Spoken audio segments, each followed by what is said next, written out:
Hello and welcome to our daily coverage of the Africa Cup of Nations. We've reached crunch time and we're into the final games of the group stages. And going through the action with us tonight are Tando Sibias to my left and Andreas Evagora to my right. Good evening to both of you.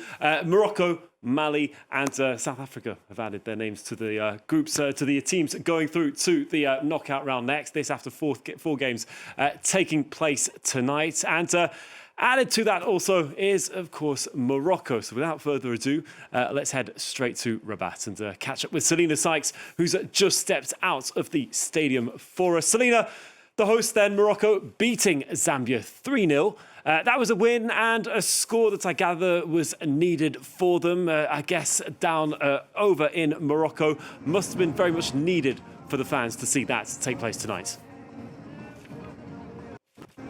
That's right, James. A much-needed win and some much-needed goals in open play here this evening in Rabat for the Moroccan fans to enjoy. I can tell you that the stadium was really a cauldron of noise, enjoying all those goals as they went in against Zambia. 4 points would have realistically been enough for the Atlas Lions to go through, but now they win their last one emphatically and secure their top spot, obviously in Group A, which will see them have a more favourable last 16. Let's run you through everything that went on in that match. Ayab El-Kabi opening the scoring early on to get the Atlas Lions off to a good start in the 9th minute. A corner play, a bit of clever play with Azzedine Ounahi with the cross and the assist for El-Kabi, and then a goal from Brahim Diaz coming in the 27th minute. So what an AFCON he is having. The Real Madrid winger scoring his third goal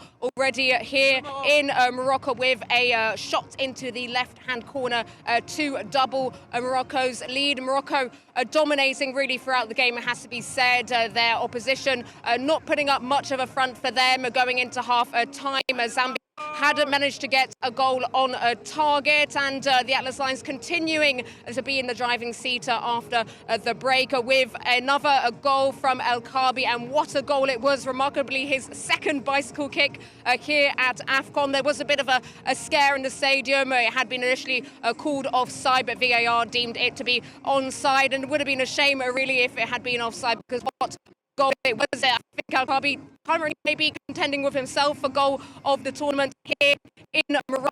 So emphatic 3-0 win for Atlas Lions against, it has to be said, a rather weak opposition, but 3 goals and a much needed win for them to see them through into the last 16, James.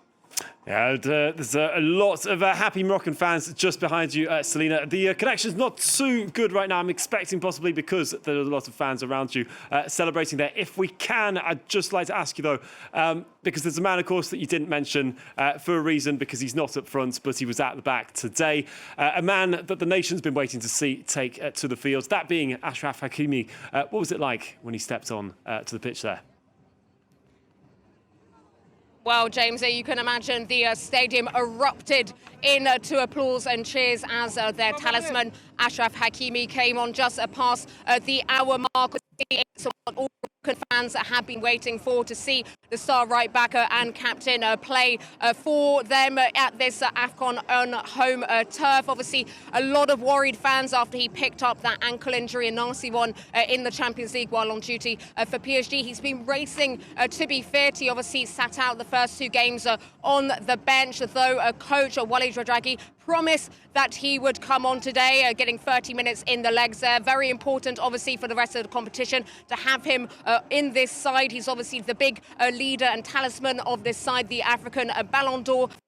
The Moroccans, he is their leader, and hopefully we'll see him play some more minutes later on in the competition. Obviously, very important for him just to get 30 minutes game time in the legs there after obviously being out injured for the last 2 months or so. So very important to have him back with the Atlas Lions, and in time for the knockouts, when obviously Morocco can expect tougher competition and we'll need him, James. Yeah, definitely will be, and certainly once again fans behind you clearly enjoying it. Enjoy your night over there in Rabat. It seems good. It's going to be a happy one, Selina. There. Let's just mention Hakimi. Of course, we can't not mention his presence, even though, I mean, today these were his first minutes. Morocco haven't had the, let's say, simplest start to the tournament, even though things have gone their way.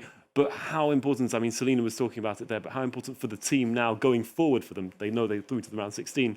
Andreas, how important is that for them? Oh, Hakimi's huge. He's a talisman for the country. He's the captain. He really is the figurehead.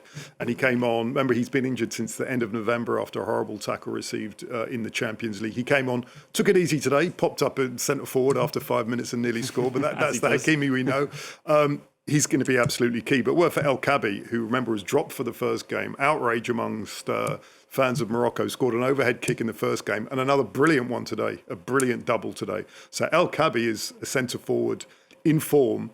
And this is a success for the coach Regraoui, because remember, after that Mali game, he was hugely criticised, I thought unfairly.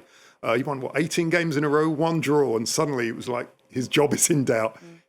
They were brilliant today, Morocco. They were everything their fans wanted. They were fast, they were aggressive.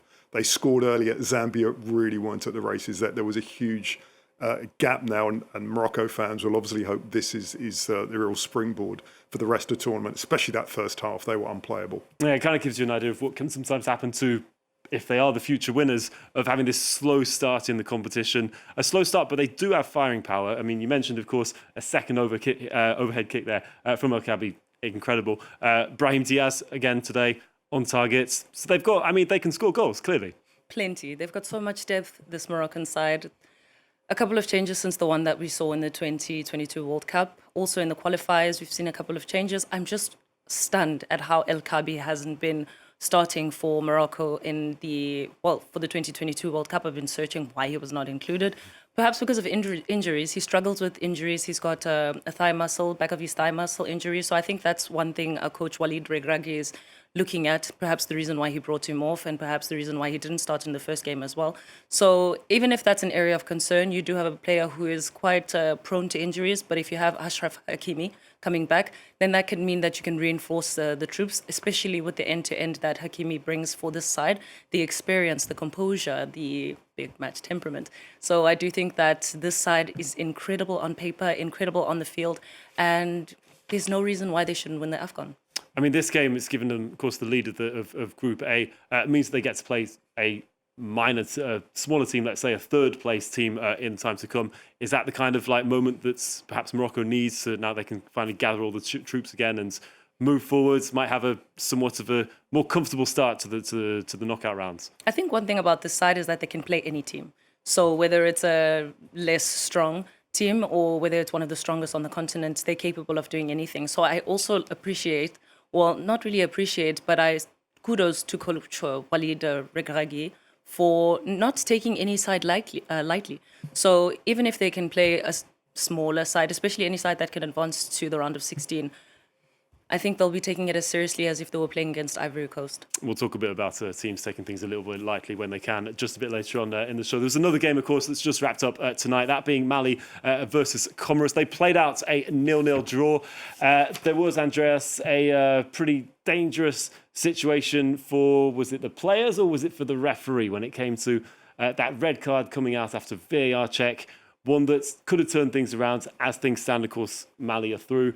Comoros are out, but you didn't seem too happy with. No, I don't think we were watching it. We were watching it in the newsroom, and Amadou Haidara, who plays his football in Germany, he's an important player for Mali.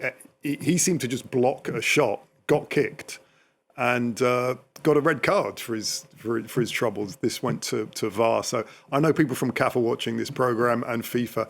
Please watch that again. This isn't what football's about. Haidara is there to block shots, to tackle. Honestly, we couldn't quite work out what the red card was for, who it was against. How are you supposed to play if you can't? Yeah, just go for the ball? It really was a poor decision from the referee from Chad. So thankfully, it didn't make too big a difference. Mali are through, and Mali, they're actually a little bit disappointing. They haven't scored the goals that I expected them to do. They've got some really good players up front who are in form in Liga, but they're through, and I think coaches always say there's 2 tournaments. It's getting through the group stage, and then it's a whole new mentality more than anything else. The players, when you're in knockout football, it's one game, maybe experience comes through.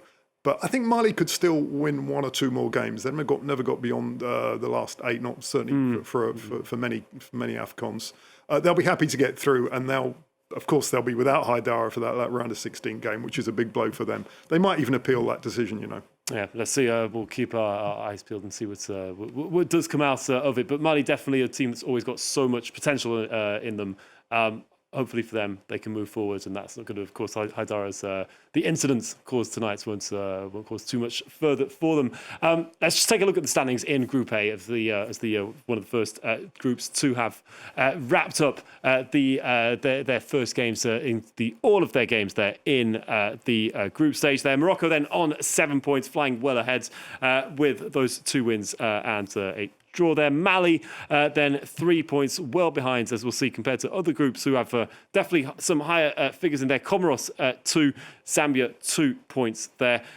Let's just go through a little bit further in the rest of today's results, just to show you what else happened in Group B as well. Earlier today, South Africa, they booked their spot for the knockout round as well. It's a hard-fought win against Zimbabwe. As you can see there, 3-2 it ended for them. Egypt also on a goalless draw. That win for South Africa, well, it had their manager saying some pretty harsh words about his team. Hugo Broos, who we can take a look at what he had to say after the match, said, here, I'm not really happy with the performance, with the way some players are acting on the pitch. Again, that's something that we have to work on. It's there from the beginning of the tournament. We have to know that the progression we made in the last 2 or 3 years is not a guarantee that you will come on the pitch and you will win the game. It's certainly not a guarantee, Tando, given that when you're leading, you're going to slip up, especially in the final minutes.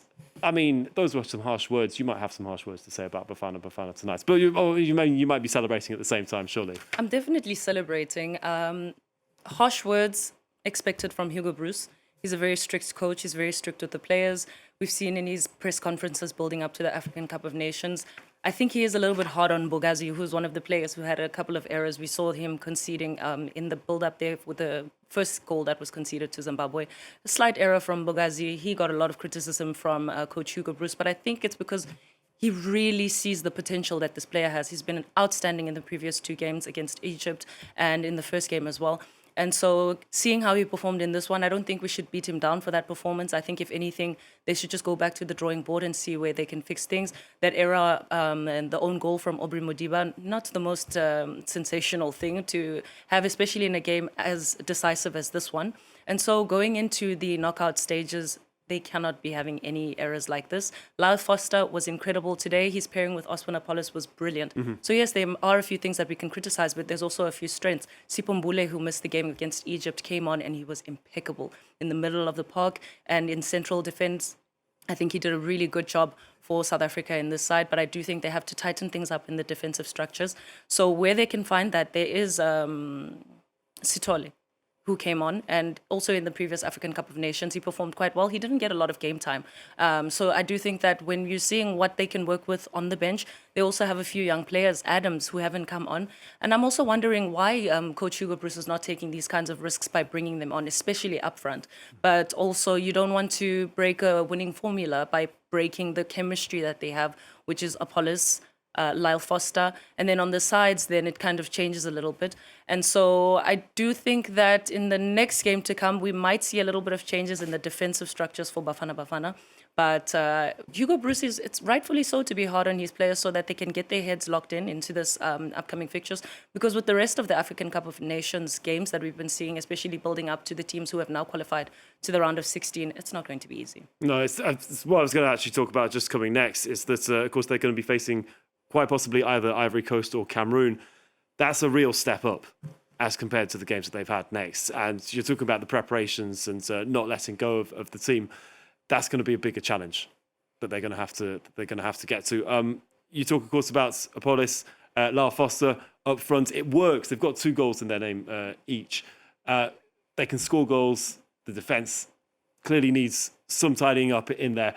But I mean, in the end, if you've got a team that's attacking, you can take the advantage earlier on. Perhaps that's something that they're going to try out in their next game. What do you think? They've gone through. I mean, if Coach Broos is upset, Zimbabwe will be very upset. I mean, this is Christmas time, but those presents that they gave to South Africa, the back header for Foster's goal, and then that penalty, the Zimbabwe defender just sort of diving to his left, sticking an arm out. Yeah, these were poor errors. South Africa are not going to be getting those gifts in the round of 16. I think we can be sure of that. Certainly, especially if they come up against the defending champions who are looking to keep their crown on their heads there. Let's take a look at the entire group once again. Egypt on their side, who are top with 2 wins and a draw. They didn't have too much pressure coming in their match against Angola today. South Africa, they're behind with 6, Angola 2, and 1 simple point there for Zimbabwe. Just there, Andres, Egypt, 11 changes today in their team. A deserved rest, a needed rest. How do you see that situation? I think the group has gone perfect for Egypt. They were through. They rest all their players, including Mohamed Salah, of course, the player that's under so much of a spotlight at the moment. But this was a huge missed opportunity, I think, for Angola. Angola are a funny team. At home, they can play some wonderful football. Sometimes they struggle to come out of their shell.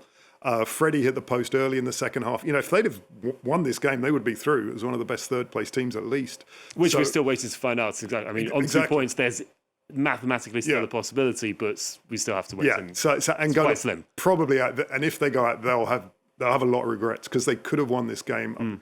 Still a very good Egypt team, but a second-string team, and they did throw everything at the Pharaohs.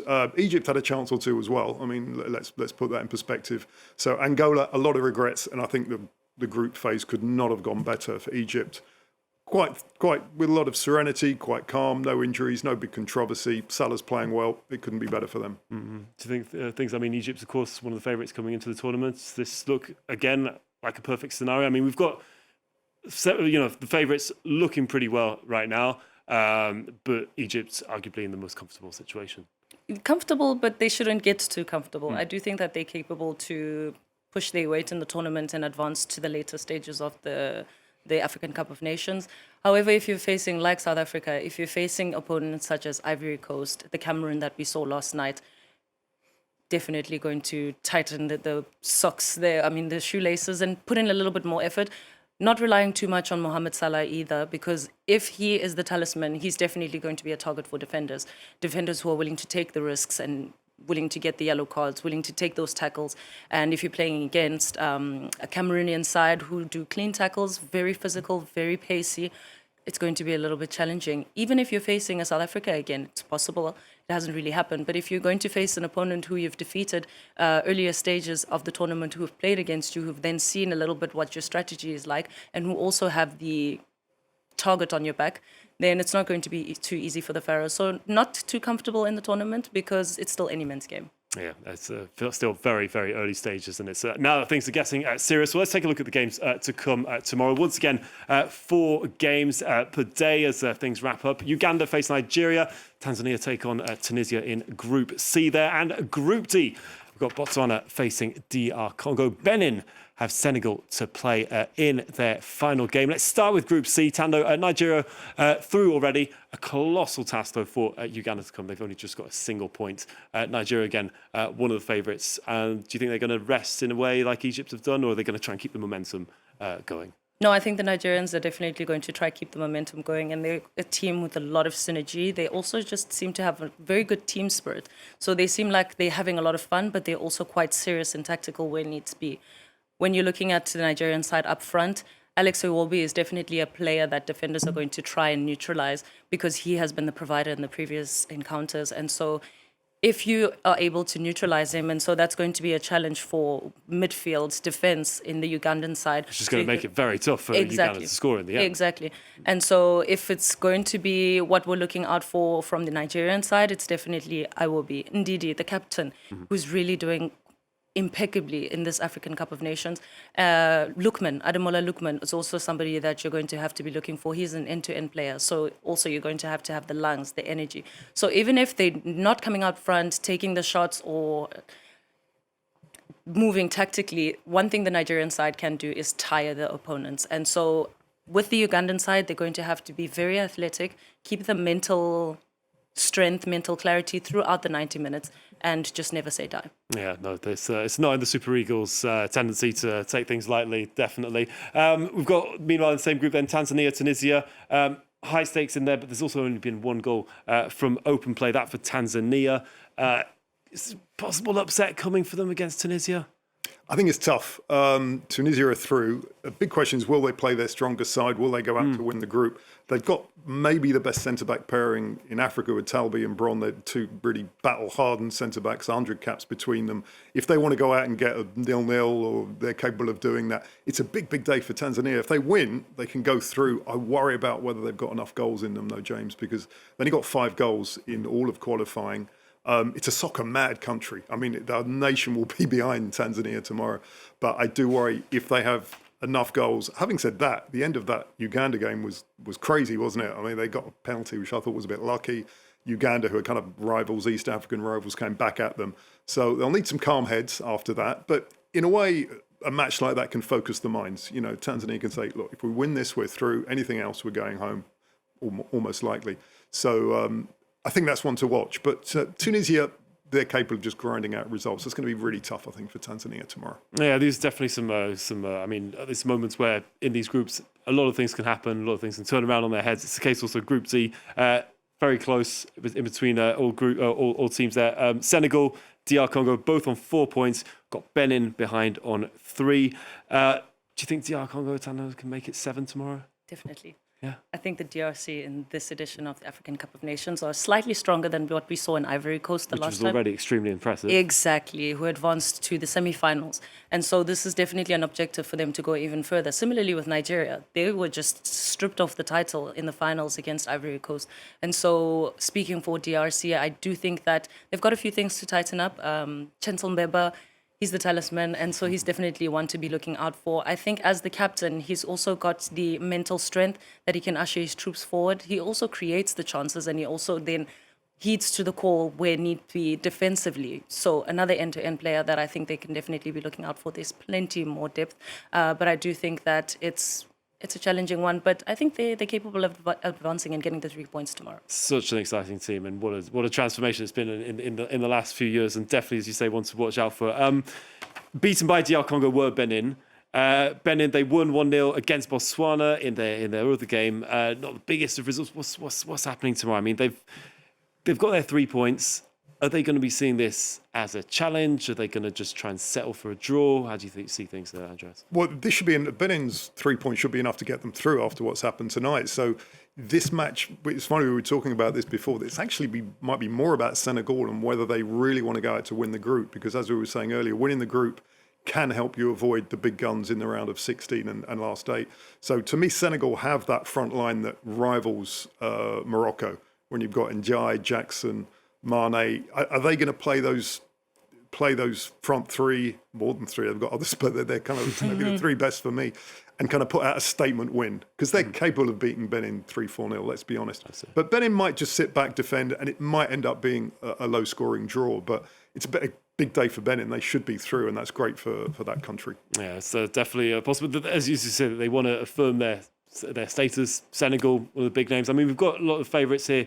For which, I mean, things are going pretty comfortably so far. Do you see right now? I mean, as things are, I mean, I know we had some ideas earlier on in tournaments who's going to make it through, who's going to perhaps win. What's your feeling at the moment, Tana, as we approach crunch time, knockout stages? How do you feel things? DRC has definitely surprised me as a side that has come out a little bit stronger than we anticipated coming into this African Cup of Nations. South Africa not performing quite as well as I'd expected. Perhaps it's preparations for the tournament, just something that's not quite gelling. Maybe they're trying out some new combinations. Nkosinathi Sibisi was the defender's name I was looking for earlier on, who's been on the bench since the beginning of the tournament. But in the qualifiers, he was starting out. He was even captain during the qualifiers. I think it was World Cup qualifiers, if I'm not mistaken. So I'm actually quite interested why Hugo Broos is not putting him on. Perhaps it's something we can expect. He's very experienced. He's doing really well with Orlando Pirates. Also considering the fact that this Bafana side has 9 Orlando Pirates players, Nkosinathi Sibisi being one of them. So bringing him into the troops would be quite optimal for Hugo Broos because then you have the continued synergy. These players are akin with playing with each other or together. And so I do think that's one of the changes we can expect. Senegal side, the front 3 that you mentioned earlier, I think we can also look out for Lamine Camara. He's been doing really well for Monaco. He is quite the hungry lion. He was the young player, voted Africa, the CAF Young Player. Young Player of the Year. Exactly, Young Player of the Year, I think it was in 2023, before the African Cup of Nations. And so he was definitely one we were looking out for. He had a few fieldings during that tournament, but never really played the full 90, if I'm not mistaken. I stand to be corrected. But I think in this edition of the AFCON, he's definitely one to look out for. And so Senegal does have a lot of depth. I think we can say the same for a lot of these sides. A big kudos to the coaches and their selections, as well as their technical staff, because they did a lot of good research. And I think they've managed to put together some incredible squads for this African Cup of Nations with a lot of depth that has actually made for incredible entertainment. Indeed. And we'll be keeping a passionate and critical eye over all the games to come tomorrow. We'll be back tomorrow night, of course, to talk about it all and debrief it all. Do have a good night, and we'll be back to talk about more football tomorrow with the rest of the final group stage games to come. Have a good night.